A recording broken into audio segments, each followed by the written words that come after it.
들었다라고 하는 그 전제 아래 정리 한번 해보고 넘어가겠습니다. 약 한 2, 3분 정도 지난번에 배운 내용 잠깐만 복습해 볼게요. 자, 우리는 임진왜란을 기준으로 전기와 후기를 나눠서 지금 수업을 하고 있죠. 이제 배울 내용은 이제 후기의 내용입니다. 자, 후기의 내용을 배우면서 후기에는 뭔가 좀 커다란 변화가 생겼었다라고 여러분들에게 설명을 해드렸던 것 같아요. 그러면서 두 가지 예를 들었죠. 정치적으로 비변사라고 하는 기관이 등장했다라는 거. 자, 경제적으로 대동법이 등장하였다라는 거. 이 두 가지를 기준으로 지난번에 조금 어렵지만 이론적인 내용을 여러분들에게 한번 설명을 해드려 봤어요.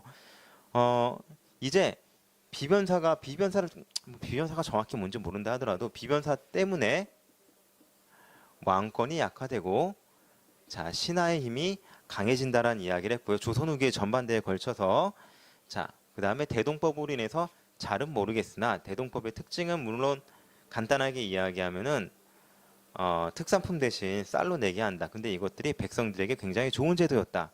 백성들의 세금을 감면해주는 제도였다. 뭐 이런 내용들을 여러분들에게 설명을 해드렸었죠.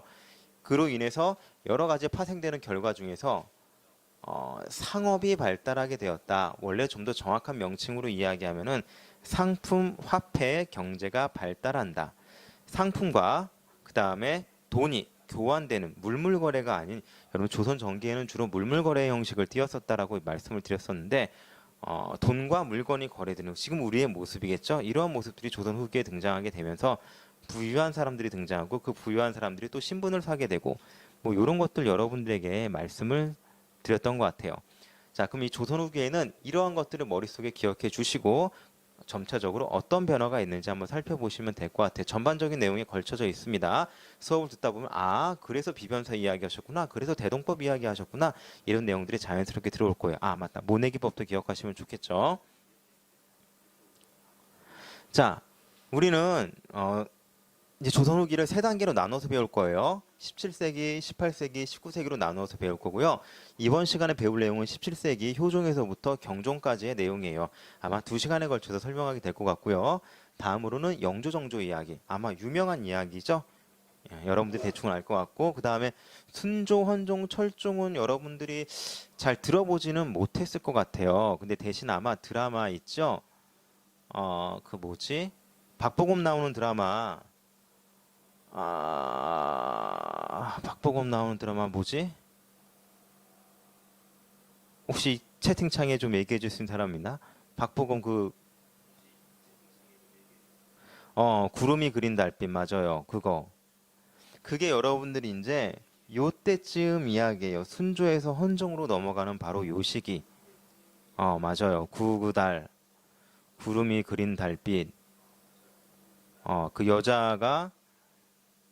여자 주인공이 이제 뭐 남장 여자로 나와가지고 뭐 연애하는 그런 느낌인데 그게 얼마나 허구적인 내용인지 나중에 수업할 때 조금 더 이야기할게요. 여주인공이 어떻게 그렇게 예쁘게 생겼는데? 그러니까 김유정 그래. 김유정이 그렇게 예쁘게 생겼는데 야 누가 봐도 여잔데 그걸 남자라고. 음. 참고 삼아서 이제 그 김유정이 아마 되게 유명한 사람의 딸로 나올 거예요. 이제 그거에 대한 내용도 조금 배우게 될 겁니다. 그건 나중에 이야기하고요. 그래, 알림 설정까지는 해주셔야 돼요. 좋아요까지는 몰라도 싫어요는 안 됩니다. 자, 이번 시간에는 이제 여기 17세기 이 부분을 이렇게 확대해서 여러분들에게 이렇게 설명해 드린다고 생각을 하시면 돼요. 이제 여러분들은 이 내용에다 선생님이 조금씩 필기를 할 거니까 요거 적으면서 수업하시면 될 것 같습니다. 자, 우리 첫 번째 이제 효종 이야기를 해볼게요. 여러분들이 마지막에 배웠던 왕이 병자호란 끝난 다음에 인조에 대한 이야기를 배웠어요. 인조. 어, 음. 자, 인조 다음에 등장하는 왕이 이제 효종인데 사실은 이 효종은요 첫째 아들이 아니었어요. 원래 우리가 알기로는 대부분 장자, 첫째 아들이 왕위를 이어야 되는데 효종은 둘째 아들이었습니다. 이거는 지금 필기하지 마세요. 지금 필기할 공간이 없어서 선생님이 여기다 칠판에 쓸 건데 원래 인조에게는요 소현세자라고 하는 첫째 아들이 있었고요. 둘째 아들이 복림대군이라고 하는 인물이 있었어요. 요 복림대군이 바로 효종이에요. 그러면 도대체 소현세자는 그러면 어떻게 된 건지 요 이야기를 알아야지 효종 시대의 이야기를 이해할 수가 있습니다. 이제 교재에는 이러한 내용들이 자세하게 설명되어 있지 않기 때문에 선생님이 이야기를 조금 더 덧붙여서 설명해 드리려고 하는 거예요. 우리 배웠던 내용, 1학기 때 배웠던 내용 다시 한번 돌아가 보도록 할게요. 병자호란 직후에 조선이 패배하였고 그 다음에 인조가 청나라에게 항복을 하였습니다. 바로 그 시기부터 시작을 다시 한번 연결해서 설명해 드려 보도록 할게요. 자, 어쨌건 전쟁에 졌으면 뭐 약탈도 있을 수 있고 여러 가지 피해를 볼 수밖에 없는데 그 중에 너희가 조선, 그러니까 청나라 입장에서는 조선 너희들이 언제든지 우리를 다시 한번 배신할 수 있으니 다음 왕위 계승자인 소현세자와 이제 둘째 아들인 복림대군을 청나라로 인질로 데려가게 됩니다. 자, 그런 다음에 언제 이 두 사람을 풀어주게 되느냐? 이제 명나라가 완전히 망했을 때, 여러분 청나라의 원래 목적은 명나라 왕조를 멸망시키는 거였죠.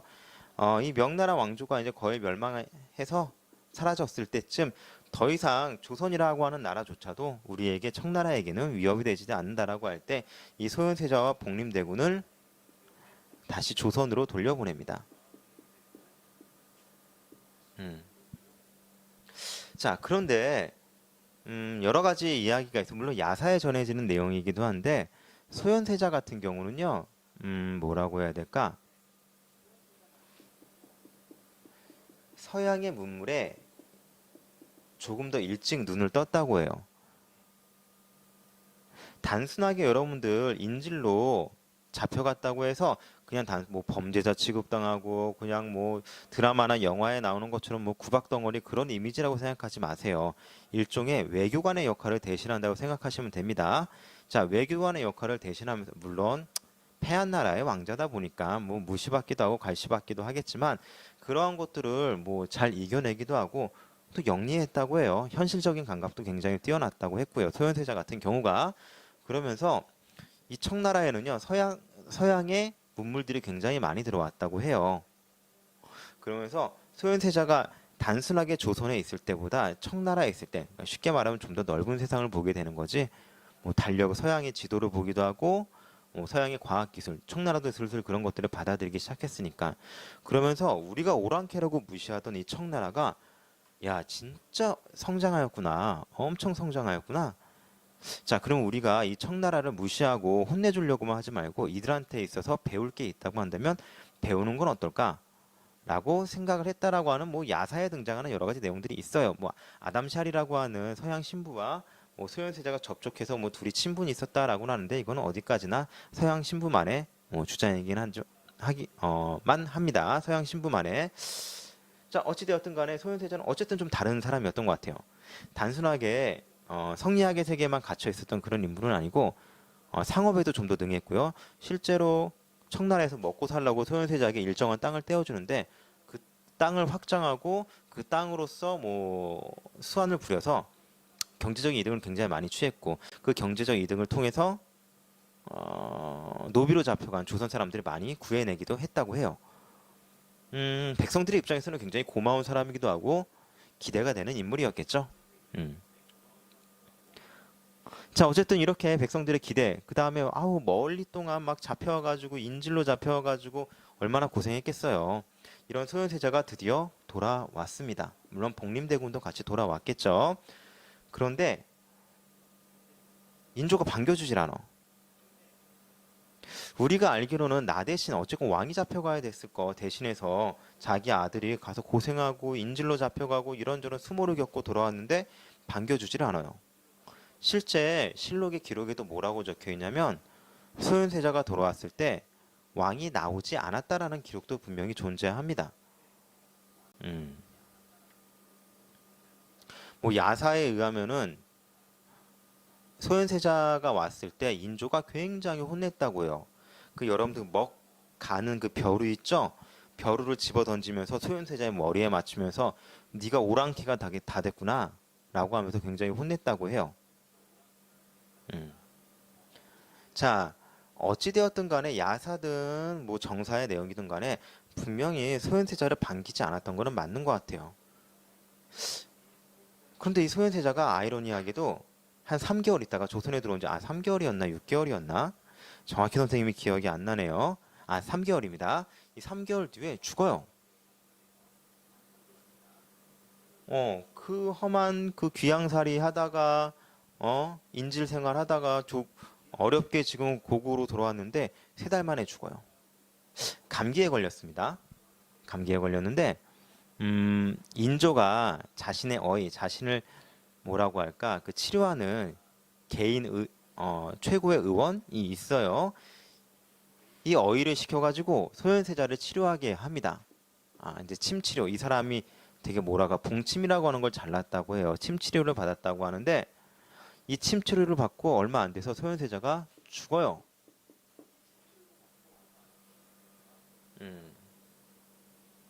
자, 그리고 이 소현세자의 죽음에 대해서 그래서 여러 가지 썰들이 많아요.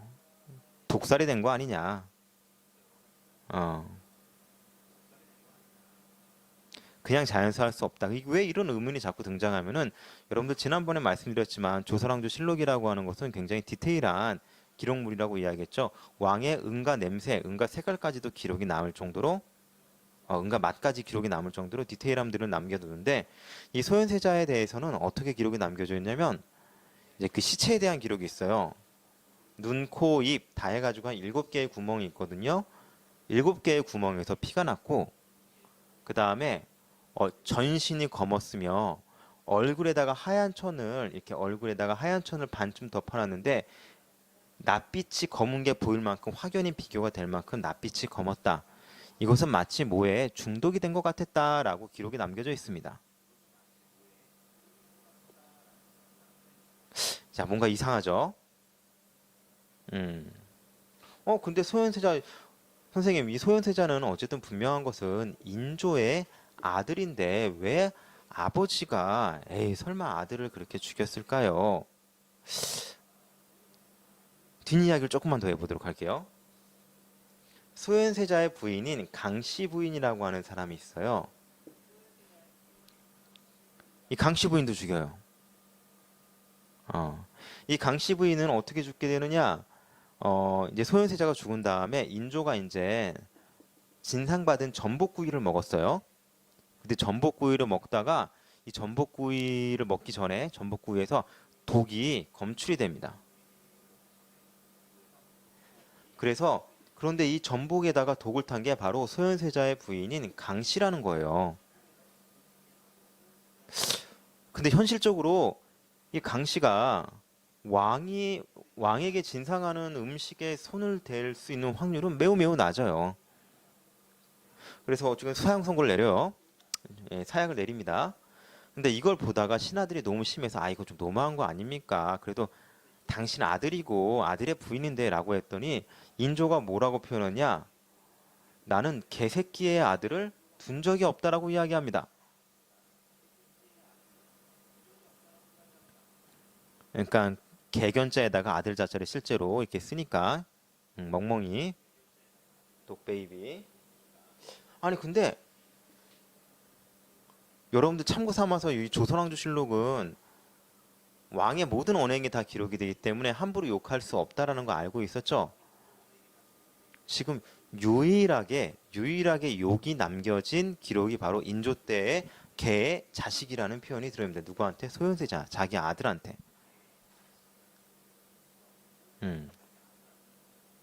왕조실록의 유일한 욕이에요. 그러면 아마도 이거보다 더 심한 얘기를 했겠지. 이거를 그나마 순화해서 얘기한 거야. 아마 이 개자식일 거예요. 자, 이 소현세자와 강씨 부인 사이에서는 아들이 셋이 있었습니다. 첫째 아들, 둘째 아들도 다 죽어요. 자, 근데 이 정도면은 물론 증거는 없지만 이 소현세자가 인조에게 독살을 당했다라고 하는 증거는 없지만 의심이 되는 정황은 굉장히 많죠. 그럼 소현세자는 왜 이렇게 인조의 미움을 받을 수밖에 없었을까? 인조 입장에서는 이게 불안한 거예요. 소현세자가 내 아들이 아니라 나의 정치적 라이벌일 수도 있다라는 거예요. 무슨 말이냐? 청나라에서 인조한테 뻑하면 어떻게 협박을 했느냐? 야, 인조, 너 우리한테 제대로 협조하지 않으면 소현세자로 확 갈아치워 버릴 거야. 여러분 고려시대 배웠었죠? 고려시대 때 충자가 들어가는 왕들 전부 다 고려 왕조, 죄송합니다. 몽골인들, 원나라 사람들이 세운 왕이잖아요.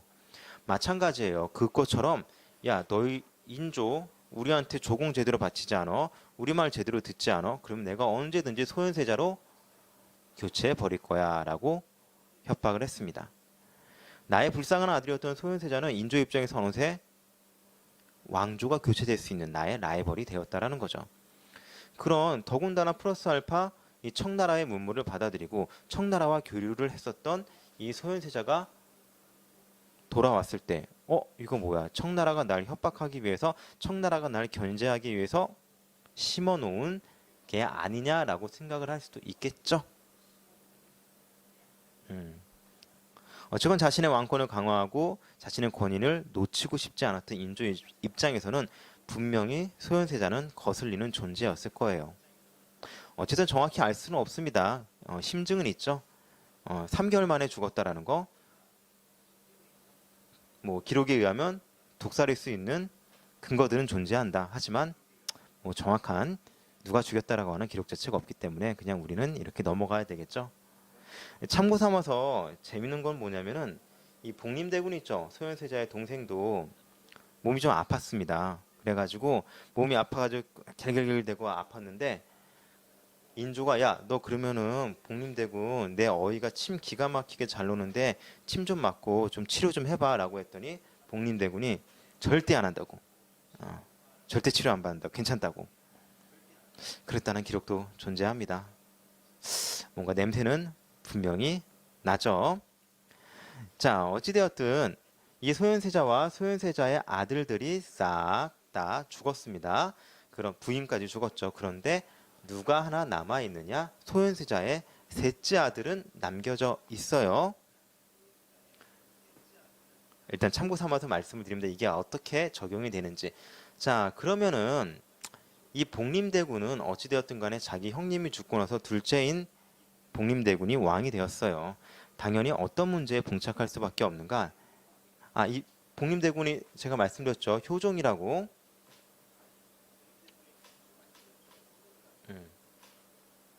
자, 효종의 가장 큰 문제점은 첫 번째,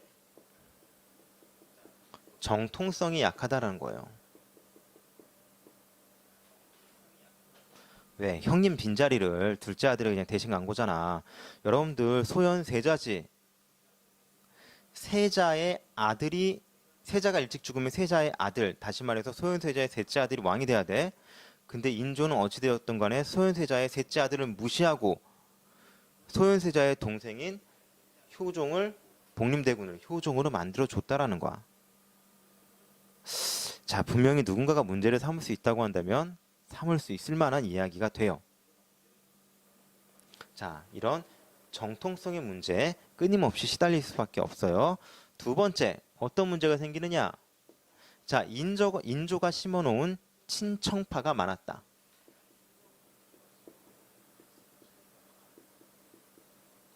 자, 이 친청파라고 하면은 여러분들 쉽게 이야기하면은 친일파 같은 거라 생각하시면 돼요. 어쨌든 우리가 청나라에 항복을 하고 청나라에게 뭐 여러 가지 불편함을 겪어야 되는 상황에서 자연스럽게 성장하는 친청파이고, 물론 인조 역시도 어느 정도 키워준 것도 있습니다. 대표적으로 어떤 인물을 키워주냐면 이 김자점이라고 하는 친청파를 도와주는데, 이 사람이 참 재밌는 것은 여러분들 기억나는지 모르겠어요.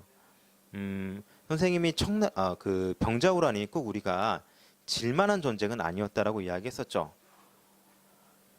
압록강 부분에서 기억나는지 모르겠지만 강동 육주 지역 있죠.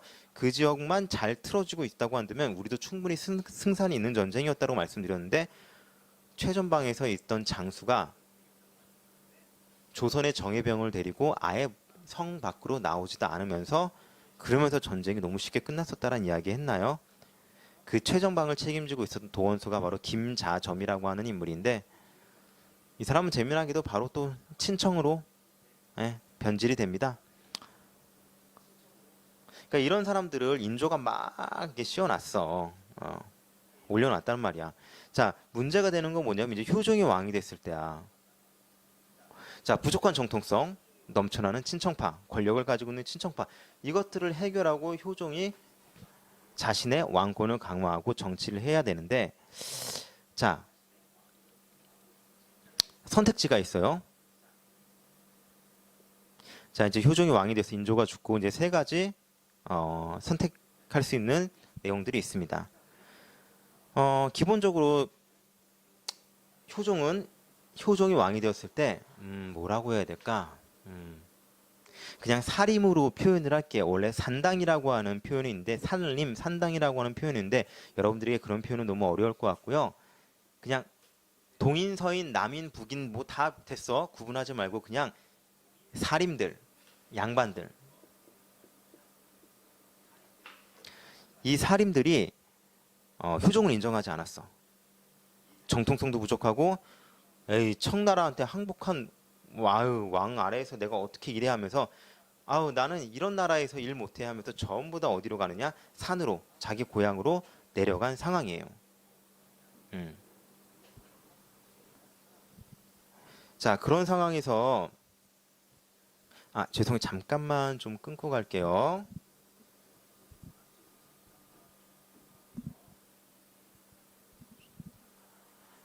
예 됐습니다. 다시 수업 진행하겠습니다.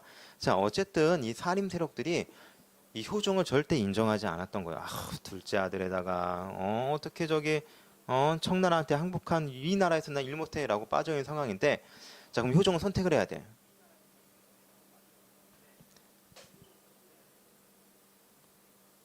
야 너희들 내 말 안 들을 거야?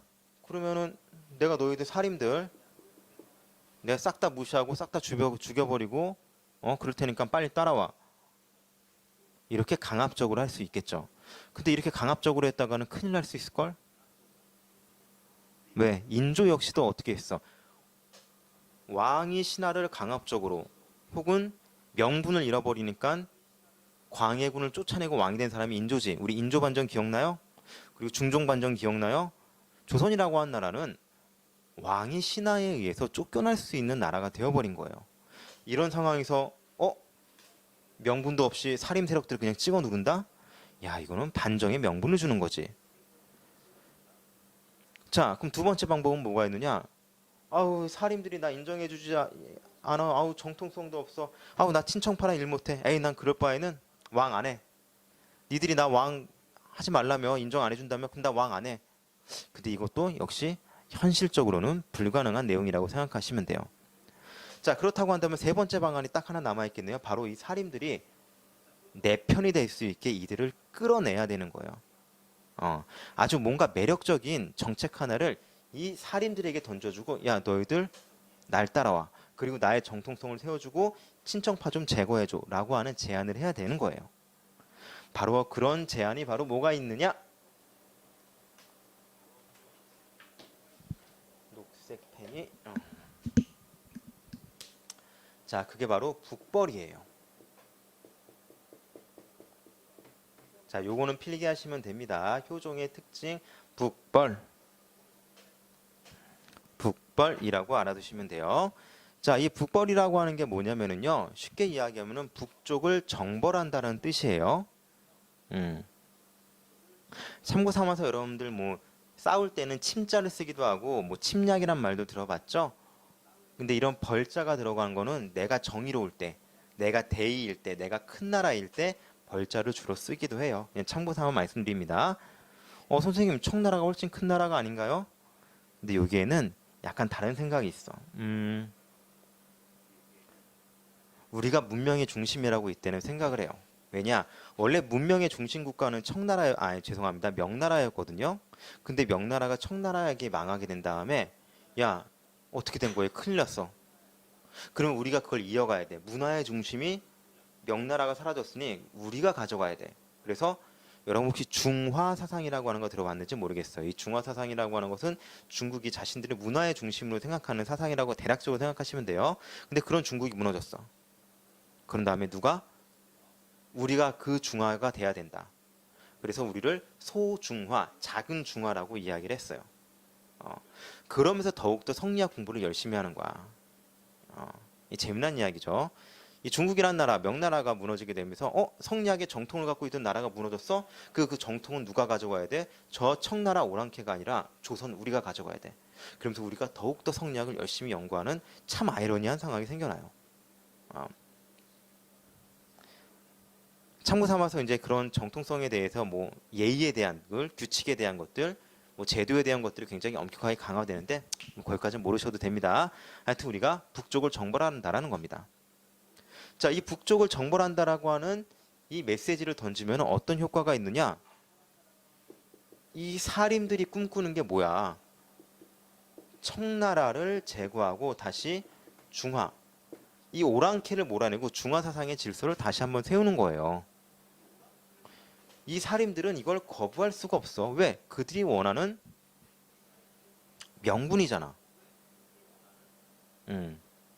그러면서 이 효종이 누구를 끌어들이느냐? 이 사림 세력. 원래는 산림이라고 표현해야 되는데 거두인, 그냥 이름만 좀 알아두세요. 알아두시면 나중에 계속해서 등장하는 인물이에요. 양송이라고 부르는 송준길과 송시열이라고 하는 인물이 있습니다. 그 중에 여러분들 한 사람은 쭉 기억합시다. 배우진 않아도 돼요. 요거는 필기하셔야 되고요. 자, 송시열이라고 하는 인물을 끌어들여요. 제야의 학자. 야, 나는 너희랑 같이 일 못해. 친청파랑 같이 일하고 청나라한테 굴복하고 효종 둘째잖아. 정통성도 없어. 근데 내가 어떻게 니네랑 이래? 라고 하던 사림들의 아이돌 같은 사람, 혹은 이들의 스승과 같은 사람이 바로 송시열인데, 이 송시열을 불러올 수 있는 명분이 바로 북벌이라는 거예요.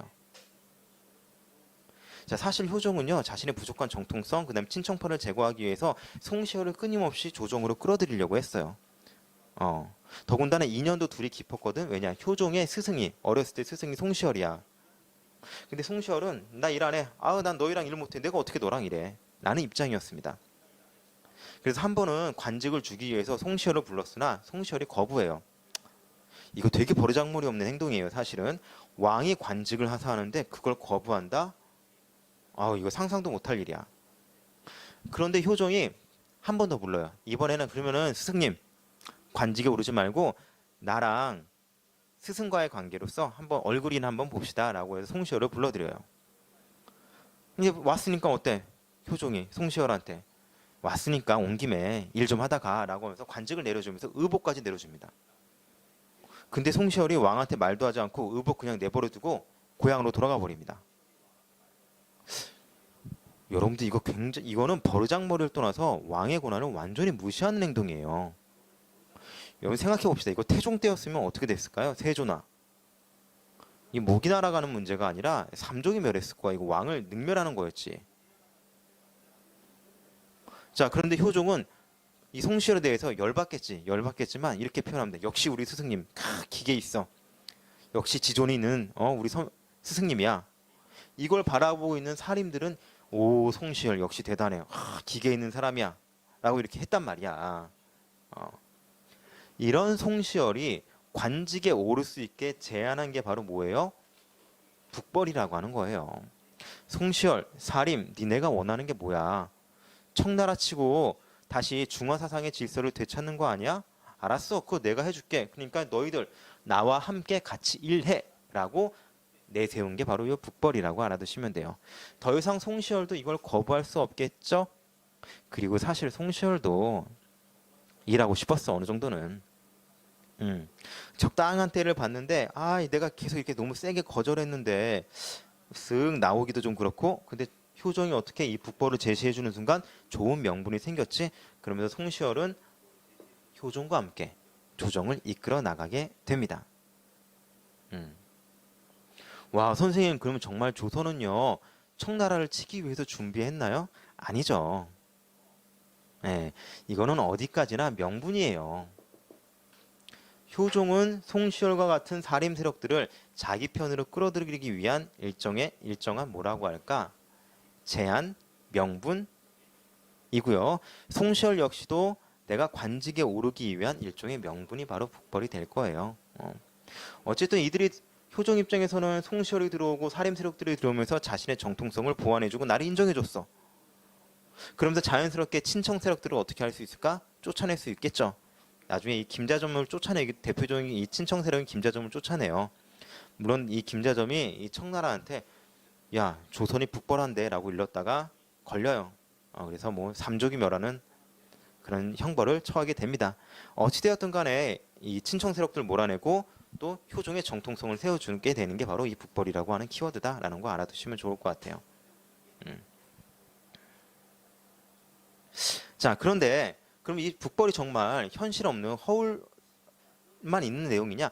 그것만은 아니었습니다. 실제로 효종은요, 굉장히 국방력 강화에 힘을 많이 써요. 군비 투자를 많이 합니다. 다만 진짜로 청나라를 치러 가는 게 아니라 어디를 강화하느냐? 남한산성 그리고 강화도. 다시 말해서 청나라와 싸웠던 최후의 교전이 일어났었던 바로 그 두 곳, 이곳을 강화하기 시작을 해요. 그러니까 조금만 해석을 해보자고 한다면 우리가 나가서 싸우는 게 아니라 여러분 청나라와의 전쟁 생각해 보시면은 이 전쟁이라도 부를 수가 없어요. 일방적으로 몇 개월 만에 끝난 거야. 임진왜란 7년 걸린 거 생각해봐요. 그때는 정말 나라의 모습이 아니었던 거야. 그래서 어떻게 하고 싶은 거야? 효종의 마음은 적어도 외적이 쳐들어왔을 때 우리가 방어하고 그 방어력을 바탕으로 협상을 할 수 있을 만큼의 힘을 기르고 싶었던 거지 나아가 치려고 했던 것까지는 않아요. 방비하는 모습이나 훈련하는 방법이나 이런 걸 판단해 봤을 때에는 송시열 역시도 북벌이라고 하는 게 허울 좋다라는 거 알아요. 송시열은 맨날 뭐라고 하느냐? 북벌을 할 때 몸을 바로 닦으세요. 자세를 바르게 하세요. 수신제가 하세요. 그러면 오랑캐들이 알아서 물러날 겁니다. 이런 뻔한 이야기하면 합니다. 서로 실제로 북벌을 하겠다는 의지 자체는 없죠. 없었다라고 보는 게 맞겠죠. 다만 서로의 필요에 의해서 이 키워드를 들었다. 어쨌건 효종은 북벌을 통해서 국방력을 강화하였고 플러스 알파 이 강화된 북벌을 위해서 만들어 놓은 군대가 아이라는 것은 오히려 청나라를 도와줍니다. 어떤 사건이 있었냐면 뭐 외울 것까지는 없지만 효종 때 나선 정벌이라고 하는 사건이 있어요. 여기서 나선은요 러시아라고 생각하시면 됩니다. 이때부터 러시아가 등장을 해요. 몽골이 멸망하고 원나라가 멸망하고 그때부터 독자적인 세력을 키우기 시작했던 러시아가 이제 흑룡강 지역, 여러분 지도로 치면은 여기 일대까지 러시아가 쭉 세력을 넓혀가기 시작했어요. 뭘 구하기 위해서 러시아에서 필요한 모피, 여기에 모피를 구하기에 되게 최적의 조건이었나 봐요. 근데 그러면서 누구랑 부딪히게 돼? 바로 여기 청나라와 부딪히게 되겠죠. 그런데 문제는 뭐냐면 이 청나라는 이 남하하는 러시아를 막을 만한 여력이 없었어. 뭐 하고 있었냐? 여러분들 이 명나라의 잔종 세력들이 이게 남명이라고 하는데 좀 나중에 멸망하긴 해요. 끝까지 또 저항하고 있는 거야. 여기에다가 주력군을 투자하다 보니까 이 북방에는 제대로 된 군대를 보낼 수가 없어서 또 보내는데도 시간이 너무 오래 걸리죠. 그래서 누구한테 도움을 요청하느냐? 조선에게 도움을 요청합니다. 그래서 이 북벌을 아이러니하죠. 북벌 청나라를 치기 위해서 준비한 군대가 오히려 청나라를 도와주러 나가게 돼요. 나선이라고 하는 것은 러시아를 뜻해요. 두 차례에 걸쳐서 러시아 군대를 치러 청나라의 8기군 이 기병대와 조선의 조총병이 나아갑니다. 훈련이 되게 잘 됐었나 봐요. 특히 이 북벌을 통해서 훈련된 병사들이 굉장히 강했던 게 뭐냐면 조선의 조총병들이 총이 이거 뭐 어떻게 설명해야 되나? 이게 선생님이 총을 한번 그려볼게요. 매치락이라고 합니다. 여러분들이 이게 뭐냐면 화승총 알죠? 이렇게 심지 이렇게 씩 불타가지고 여기에 화약 접시가 있어요. 여기다 화약을 넣고 심지가 딱 타면은 요 화상 빵 타가지고 총이 나가는 우리가 알고 있는 대충 그 화승총 생각하시면 돼요. 우리는 이런 총이었고 러시아 군대는 어떤 총이냐? 머스킷 플린트락이라고 하는 총이 있어요. 아, 이거는 진짜 엄청나게 발전을 한 거예요. 이게 총이라고 한다면 이게 총이에요. 이게 좀 길이가 좀 모양이 이상하긴 한데 이 화승총에 불 붙이려면 어떻게 해야 돼? 부실로 치치 이렇게 막 불로 붙여야 되잖아. 근데 아니야. 이제 어떻게 바뀌었느냐? 여기에 부싯돌을 달아요. 여기에 부싯돌. 그래서 여기에 화약 접시가 이렇게 묻어 있어요. 여기에다가 이걸 땅 방아쇠를 당기면은 이 부싯돌이 딱 쳐가지고 불꽃을 튀어서 총알이 나가게 하는 거야. 어때? 훨씬 비교가 되겠죠? 이거는 비에 젖으면 쓰지도 못해요. 습하면. 근데 이거는 부싯돌로 해버리기 때문에 장전 속도, 정확도 이런 것들이 비할 수가 없을 정도로 차이가 나요. 이 머스킷 플린트락이라고 하는 이 총을 이제 유럽에서 생산하기 시작했거든요. 근데 조선은 아직도 이거였어. 화승총. 근데 이걸로 이겨버려. 얼마나 훈련이 잘 됐다라는 거예요. 두 차례의 나선 정벌이 있었는데 이때 승리하게 됩니다. 아이러니한 이야기이죠.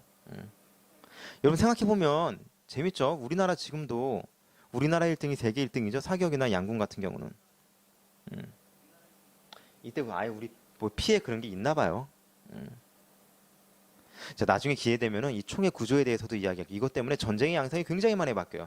여러분 이제 19세기 후반 이제 흥선대원군 등장할 때 거기 언제냐? 병인양요, 신미양요 이거 이야기할 때 이 화력의 차이, 화력 기술의 차이가 얼마나 전쟁에 영향을 끼치는지 앉았사, 서섰사, 누웠사가 전쟁에 어떤 영향을 끼치는지 뭐 이런 것도 한번 기회가 되면 설명을 해드려 보도록 할게요. 자, 일단 오늘은 여기까지 효종의 이야기를 마무리 지어 봤습니다. 이 나선정벌은 어쨌건 승리하였고 청나라와 조선의 연합군이 승리하였다라는 것 정도만 알아두시면 될 것 같아요. 자, 정리 한번 해보도록 하겠습니다. 자, 병자호란 이후에 효종은 정통성이 없었고 친정파가 득세했습니다. 이러한 것을 극복하기 위해서 사림 세력들, 양반들의 힘이 필요했는데 그 중에서 누굴 끌어들이고 싶었다? 송시열이라고 하는 인물을 끌어들이고 싶었다. 이 송시열을 끌어들이기 위해서 필요했던 정책이 뭐였다? 바로 북벌이라고 하는 정책이었다. 그럼 실제로 청나라를 치료했느냐? 아니다. 방어를 위한 국방력을 강화하기 위한 정도였을 뿐 실제로 쳐서 나가려고 한 건 아니었다라는 것 정도만 알아두시면 돼요. 자, 훈련이 어느 정도 잘 됐다라는 건 뭘 통해서 알 수 있다? 나선정벌에서 승리한 사실을 통해서. 참고 삼아서 좀 더 한 가지 좀 여담을 얘기하면은 러시아 사람들이 우리나라를 머리가 큰 사람이라고 기록을 해요. 이때 대두인이라고 기록을 남깁니다. 우리가 그렇게 상대적으로 중국인들보다 머리가 크진 않았을 텐데, 그쵸? 여러분들 우리 전쟁할 때 보면은 전립이라고 하는 요 갓쓰죠, 갓. 요거 쓰고 있는 모습을 보고 대두인이라고 표현했다고 기록이 남겨져 있습니다. 그냥 재미삼아 알아두세요. 자, 오늘은 여기까지만 수업을 하도록 하겠습니다. 다음 시간에는 현종 이야기로 넘어가 보도록 할게요. 참고 삼아서 이야기하겠지만 봐봐, 이거는 하나 그래도 끝나기 자꾸 끝난다고 하고 자꾸 얘기하는데 잘 기억해봐. 효종이 지금 누구에게 의지하고 있어? 신하들에게 계속해서 나 왕으로 인정해줘, 왕으로 인정해줘 이러고 있어요. 내가 왕으로서의 존재를 인정받아야 되는 거야. 뭐의 힘이 강해졌다 그랬지? 신하의 힘이 강해졌다 그랬지? 왜 신하의 힘이 강해질 수 있었지? 어떤 기관이 세졌기 때문에 비변사 이렇게 연결이 돼야 돼요. 이렇게 이해가 돼야 됩니다. 정말 여기까지 이제 수업 끝낼게. 맞아요. 선생님 실시간 들었으면 온라인 클래스 들어온 거 안 들어도 됩니다. 그리고 여기서 수업 들은 사람들은 나중에 선생님이 다 체크해놨다가 수행평가에 조금 가산점을 주려고 해요. 어쨌건 노력을 하신 분들이니까 실제로 수업을 들어서. 자, 오케이. 오늘 수업은 여기까지 하도록 하고요.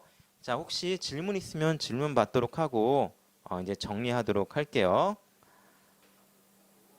자, 없으면은 이제 여러분들 안녕해야죠. 내일 또 이 시간쯤에 10시에 할게요. 10시. 10시에 수업을 또 진행하도록 하겠습니다. 수고하셨고요. 일단은 잠깐 질문이 있을지 몰라서 잠깐 동안 켜두고 자, 이제 수업은 마무리하도록 하겠습니다. 고생했습니다. 끝.